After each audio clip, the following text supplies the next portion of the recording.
Los Angeles. Allez, toquez, maintenant on s'il vous plaît. Oh, papi, Kamwasi. Toquez. Kamwasi. Kamwasi. Voilà, puis chéri, n'a pas le barasamo na boke. Bana bandal boke loko yo. Didier Banco de Los Angeles. Allez, toquez, maintenant on s'il vous plaît. Oh, papi, Kamwasi. Toquez. Kamwasi. Kamwasi. Chéri, n'a pas le barasamo. Communiquer, communiquer, communiquer. Communiquer, très important, communiquer. Communiquer. Eye. Bobongama, ba info tala, ebele, na résumé. Moussousou ko tala lobby, hein. Communiquer, communiquer, communiquer. Communiquer, communiquer, très important. Communiquer Bimi 1 milliard de dollars.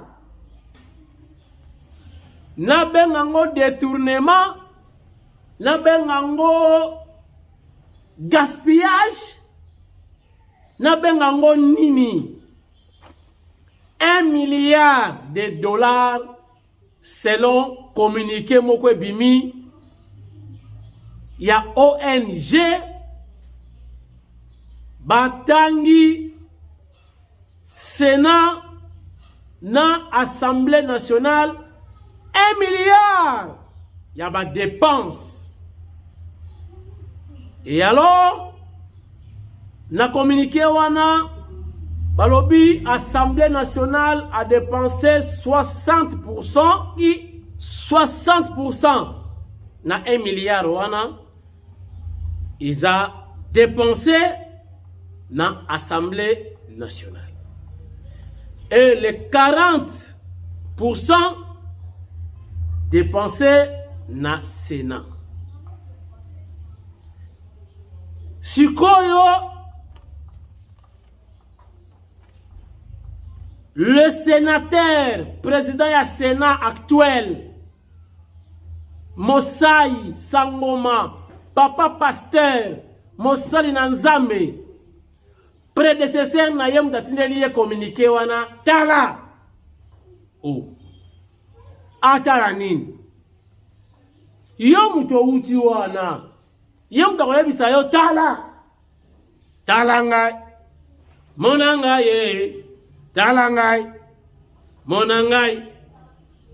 Ekomi ki tala tala.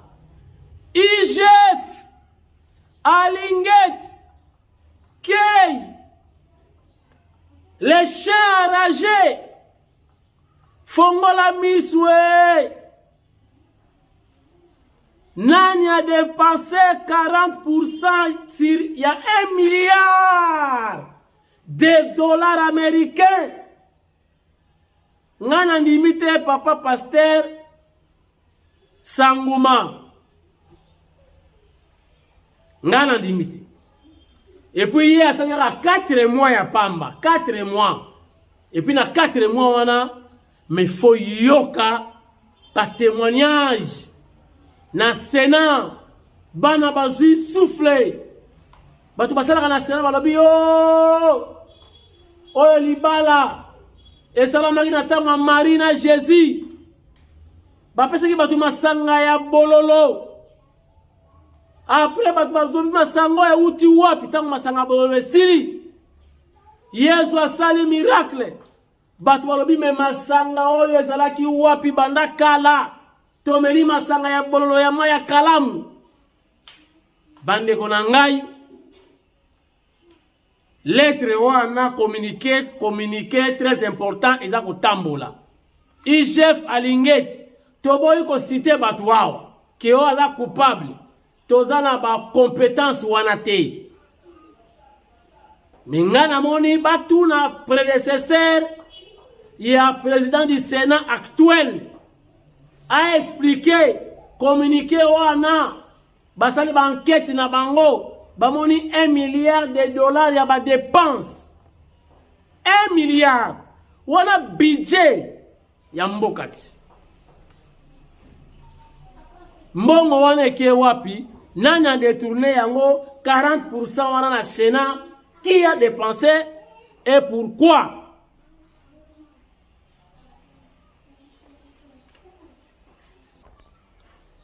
Alinget Kei Fongola Misu 1 milliard de dollars.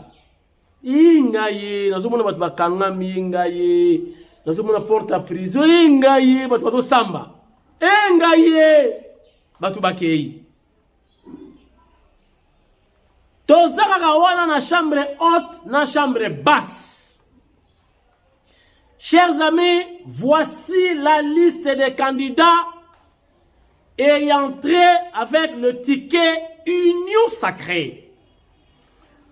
Patuoyo Union Sacrée a présenté pour l'élection au Salama très bientôt, c'est-à-dire le 18, à partir de lundi, déjà, bureau et bani qu'on recevoir ba candidature, ya ba candidat, oyo ba kozala, bazwa, ba poste, ba assumer ba responsabilité wana, na bureau définitif, oyo koyamba nouveau gouvernement, le gouvernement Oyo, dans le gouvernement de sauvetage, pour avec les warriors, on a vu vraiment des warriors. Oui, certains sont réellement des warriors. Des warriors. Il y a Katuku Bianza, il y a Bendaskin, Bibenda Benda. Il y a des dossiers urgence. Urgence, mbonge bimi. Urgence. Moutou atala bomoni atiata lampadaire na balabala te. Yo so pese 8 millions. Est-ce que mboka o to ko vivre na forage? Tona mai belé. Bozo ça ne ba canalisation. Bozui mai busika bo traiter bo pesi bato. Forage. On dirait dans Éthiopie. Voici la liste. Na poste ya président ya assemblée nationale. Kuna ba maintenir ticket Union Sacrée. Président wana bolingala tanga komo na été. Na yeba te pourquoi quand tanga komo na été to lingaka été mais ngana libino bolingaka été président lingaka été. Président lingaka été. Botala mutaki na yava no candidat donc na primaire kaka. Mais bayambiye pas président bengiye monsieur le président de l'Assemblée nationale. Wala nga iti président. Mais bon ba tanga komo na été na kotanga te. Donc atika kaka ye wana kwa magina primaire ye wana ka atika li candidat ticket ya Union Sacrée pour na poste ya président ya Assemblée nationale. Premier vice-président Assemblée nationale Jean-Claude Chilumbai. Jean-Claude Chilumbai, ticket Union Sacrée, la poste ya premier vice-président ya Assemblée nationale. Deuxième vice-président, Christophe Mbosso.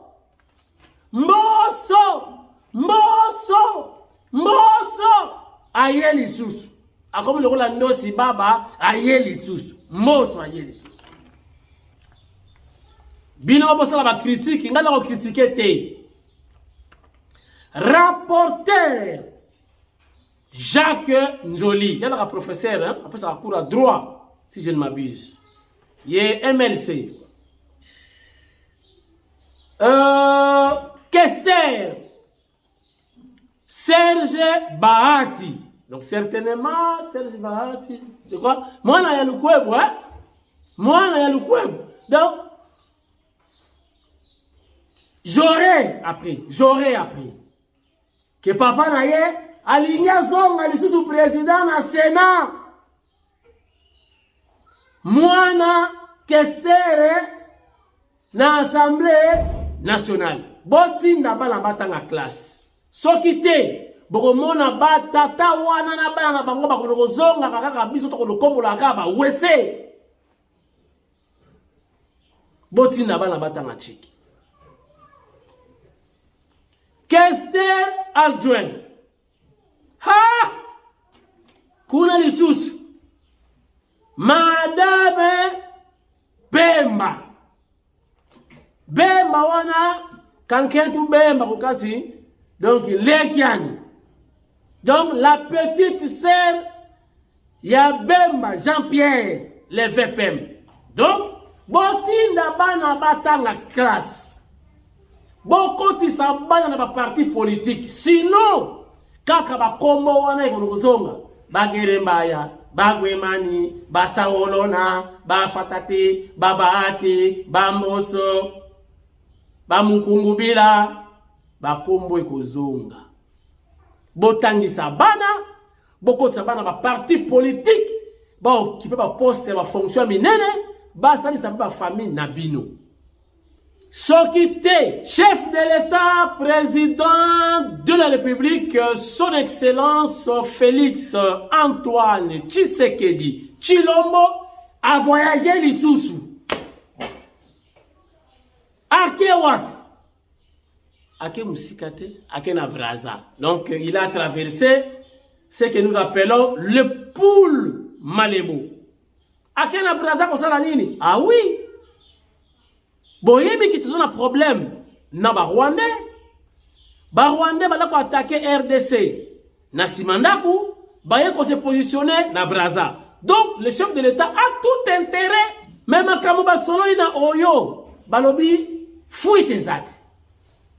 Donc c'était tête à tête entre Bangomi Balé, fuite zati. Ba solo nini, ngape na yebite, mais laissez-moi imaginer hein, en tant qu'homme na kanisa basola kinini. Mais bon dans la image, il y avait interview, accueil, makambo belé belé, ba honneur, tout ça. Regardez, suivez ça en image. Mais après cela, bo accorder ngai na imaginer Fachi na Sassou basolinini. Regardez. Le président de la République démocratique du Congo, Félix Antoine Tshisekedi, est arrivé cet après-midi à Oyo, en République du Congo, pour une visite de travail et de courtoisie sanctionnée par un tête-à-tête de plus d'une heure avec son homologue Denis Sassou Nguesso. Présent à l'aéroport d'Olombo pour l'accueillir, le Premier ministre Konine Makosso, accompagné des membres du gouvernement. Tout protocole respecté, son véhicule les conduira à sa résidence occasionnelle au site de Ngolodwa pour son court séjour. Après un repos d'un quart d'heure, son premier visiteur est déjà là. Bienvenue chez moi, président.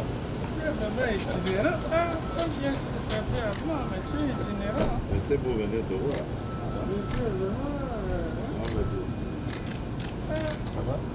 Ils vont s'entretenir pendant près de 45 minutes, mais rien n'est filtré de ces tête-à-tête. Il va convier ensuite son hôte au déjeuner en raison de la commémoration de la mort de Mama Mouebara, mère biologique de son homologue.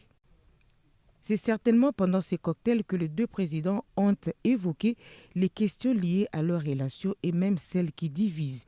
Il n'est un secret pour personne que ces derniers temps, la sous-région assiste à un rapprochement et à un réchauffement de relations entre la République du Congo et le Rwanda, sanctionnés par des accords économiques. Les Congolais de l'autre rive veulent savoir quel intérêt la République du Congo a de coopérer avec un pays qui agresse son voisin, la RDC, et pille ses richesses. On suppose que Félix Antoine Tshisekedi a eu des réponses. C'est en début de soirée que le chef de l'État du Congo-Kinshasa a quitté la ville de Oyo, située dans le département de la Cuvette, à 400 km de Brazzaville.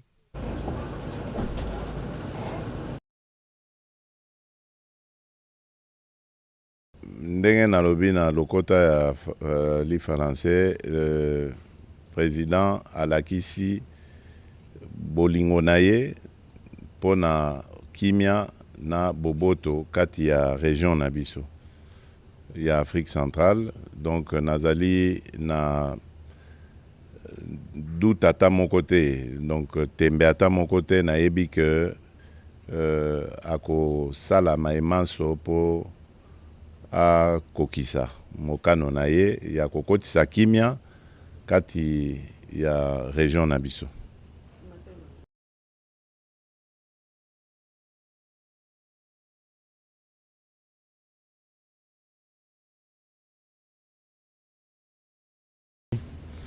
Ce que j'attends de lui, c'est d'user comme d'habitude de sa sagesse, vous l'avez dit. Il est très préoccupé par la situation, il l'a manifesté.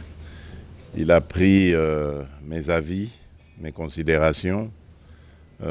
Et comme d'habitude, il est il a promis de rester au contact de la situation, au contact de tous ces acteurs de la région pour essayer d'aller dans le sens de la facilitation. C'est tout ce que je peux vous dire. Donc, il est resté égal à lui-même, engagé pour la paix et la stabilité dans la région. Merci.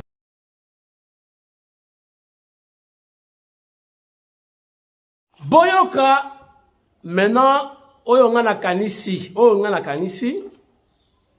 oyo mokonzi ya mboka sololi na Denis Sassou Nguesso.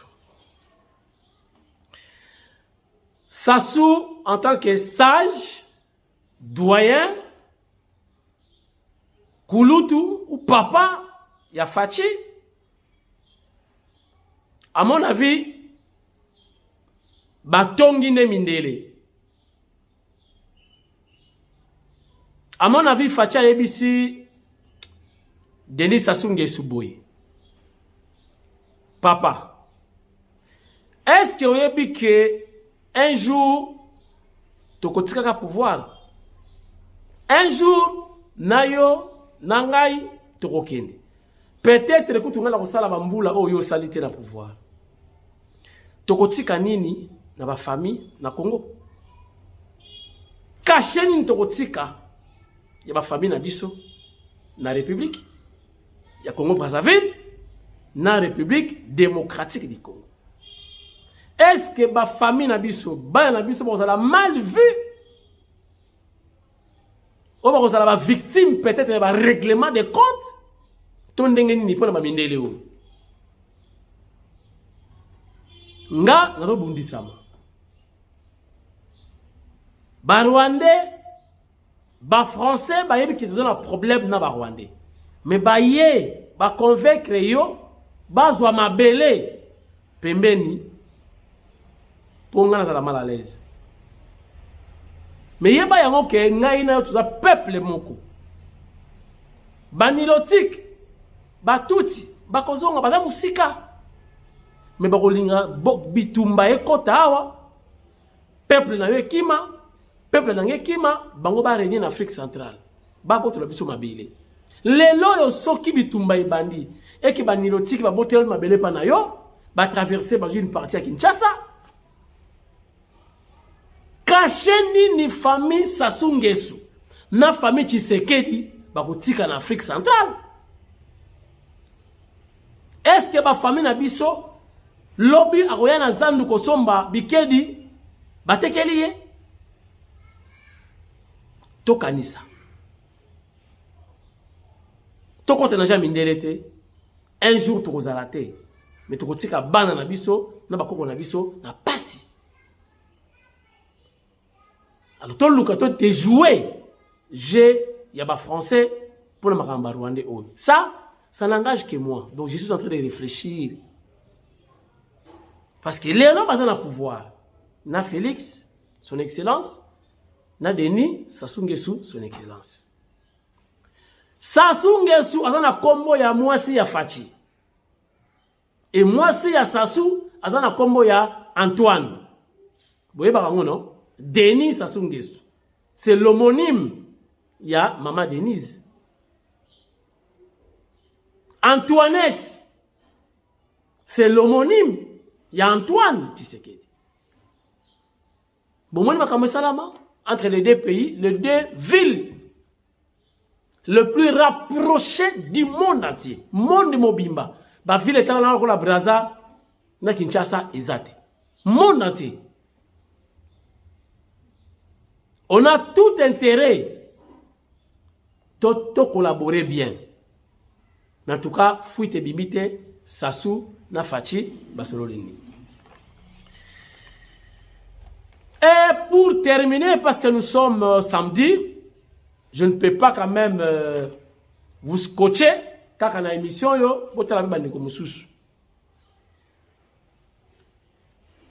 rumeur et bimi, rumeur. Dans le bien, ça nous rumeur en attendant sur la banquette. Rumeur et bimi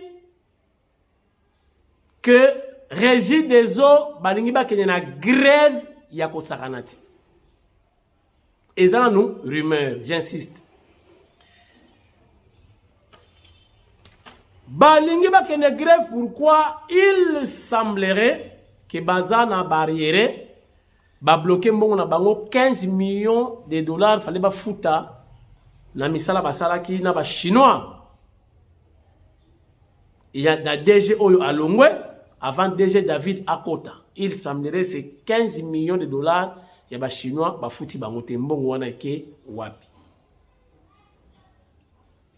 Nde bazo menacé ba agent ya régie des eaux ba kende na grève.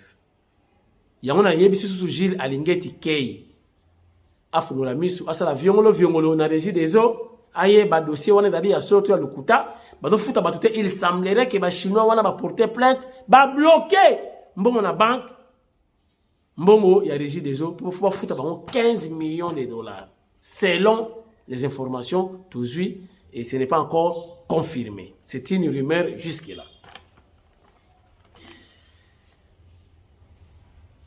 Et enfin, pour clôturer, Toyoki Sangoya Biente na ambassade de France. Lié ou relativement avec ma passeport. Il paraîtrait, tout ça peut enquête, il paraîtrait, ba rendez-vous commis, ya kusomba, ba frère Moussé Bimi, ba tozoye bate, ba auto komelanga awa et commis à peu près pour totaliser mbongo pour recevoir passeport na yo et commis à peu près 300 €. Je ne confirme rien parce que je suis à Kin. Le temps d'amener les enquêtes, Nazwa, autre son de cloche, Nayeba, si c'est vrai. Si c'est vrai, chers amis, si vous avez les mêmes cas, n'hésitez pas de nous informer. Envoyez-nous des informations liées à Oyotoyoki, na l'ambassade de France. N'hésitez pas. Bon week-end à tout le monde. Bon week-end na mon général Franck Ntumba Boamunda, le MM et Bende Yamoto, saut de mouton. Bon week-end Nampinda Christine Mama Munganga na Paris. Motema ya Joseph Mpinda, Mama présidente ya MDDC.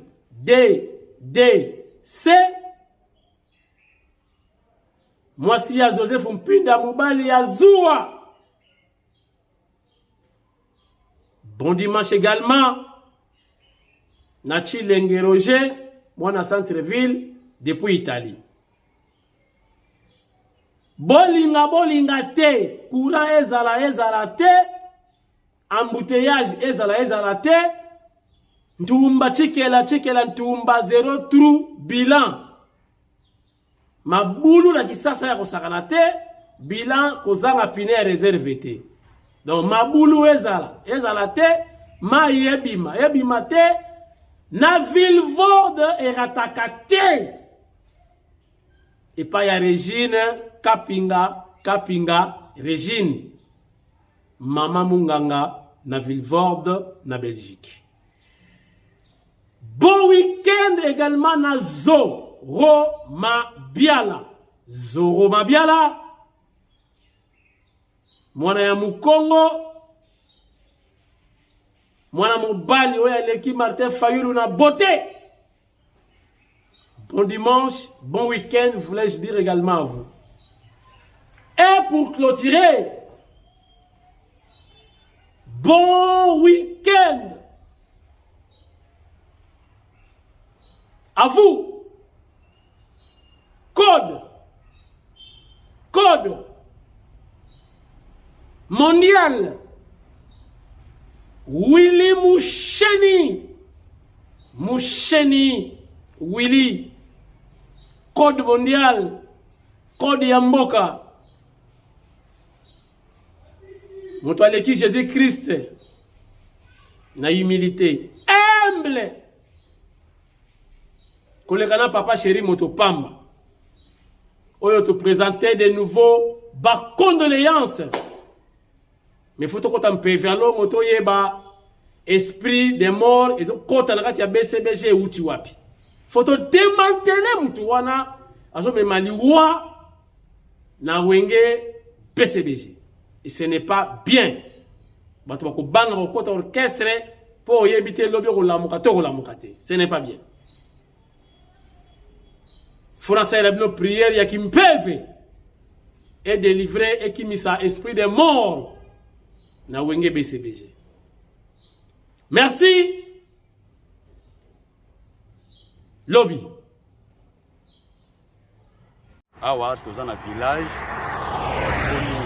Bolingo eza na référence Ntio eza mabele mboka ya papa na ngai Charles Ngangan eza mboka ya papa na ngai Charles Ngangan.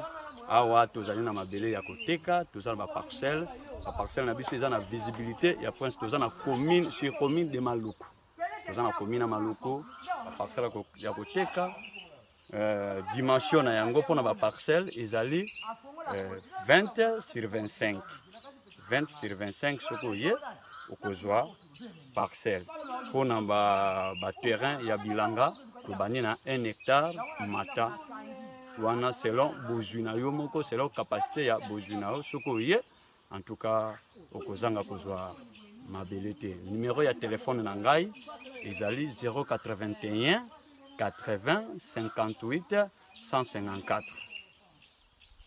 Et alors to bandeli pona ko yo kamela vraiment malamu numéro na ngiza 081 80 58 154. Wana soki bobengi la jeune femme tango la safu ta fond de possible pour les ala qui me dit ya kazi. Ala nyo sa basili. Tozali awa na village Kitini esika oyo tozoko teka ba parcelle to teka mabele pona bilanga ngai komona nga papa Jires na vani na village Kitini na commune ya Maluku musika te na péage na biso oyo eza na Menkao eza musika te. Et alors numéro na ngai na pesa ki yango déjà nazo bandila pour la 3e fois 081 80 58 154. Oyo aza na posa asomba parcelle 20 sur 25 numéro yango wana to aza na posa asomba mabele pona misala ya bilanga ezali donc oyo eza déjà émission liboso bomonaki ndenge lekaki bomonaki ba terrain ezali pona misala ya bilanga ezali pona ba parcelle pona kotonga bandako ezali. Merci opportunité na pesi bino ba client ceux qui ont un doute pour kosomba peut-être mabele soit lupango yakana avocat na ceux qui ont un avocat na pona ko affaire claircir yo ba dossier ndenge nini zolekela oyena avocat na yo aye to kosala makambo nyonso à l'aise s'occuper aux en doute tango yoko ya olobi kete na mona bureau ya quartier na komema yo juste na bureau ya quartier OK ko se renseigner et par rapport ya espace yo ozolinga ozwa soki que non eza à vendre to eza à vendre te soki mutu ango azana qualité to azana qualité te. Passez à autre chose. Rendez votre logette automatique. Plus besoin de prendre des risques. Dans ce cas, Scafme vous présente ses logettes intelligentes. Elle garantit la protection de vos appareils contre les mauvaises qualités du courant. Soyez en sécurité. Plus besoin d'aller faire des ponts des phases dans vos logettes, car elles s'exécutent automatiquement grâce à la logette intelligente. Une fois que vous placez ce dispositif, dénommé Pompeball, votre logette sera automatisée et vous n'aurez plus à prendre le danger d'aller faire des manœuvres dans votre logette électrique. Notre adresse, Limité 10e rue quartier résidentiel, à 100 mètres de l'UDPS. Scafme, toujours à votre service.